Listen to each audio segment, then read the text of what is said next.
Let's make chicken Dijon with mushrooms and artichokes. This is a really easy recipe that comes together quickly. It's loaded with flavor and it's also really budget friendly. You're going to start with some chicken breasts and cut them into tender-sized pieces. Then you're going to season them on both sides generously with salt and pepper. Then you're going to heat a large skillet over medium-high heat, add some butter to the pan.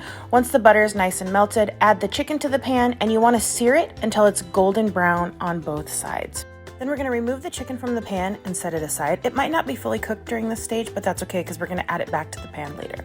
Then we're going to deglaze the pan with some chicken stock. Use a rubber spatula to scrape up and mix in any bits that might be stuck to the bottom of the pan. That's where the flavor lives. Then we're going to add some chicken bouillon granules, some tarragon, and some heavy cream, Parmesan cheese, Dijon mustard. Then we're going to add the mushrooms and the artichokes. We're going to add the chicken back to the pan, and we're just going to let the sauce simmer until the chicken is cooked all the way through and the sauce has reduced by about 1/2. Once that's done, you're just going to hit it with some fresh parsley to garnish, and you're done. A really quick and easy one-pot chicken dish. Serve it up with any of your favorite low-carb side dishes. I like to serve it with cauliflower mash. The sauce makes a nice little gravy. It's great with creamed spinach, roasted vegetables, broccoli, asparagus, you name it. It goes well with just about everything. If you're looking for more quick and easy recipes, be sure to check out my site, peaceloveandlowcarb.com.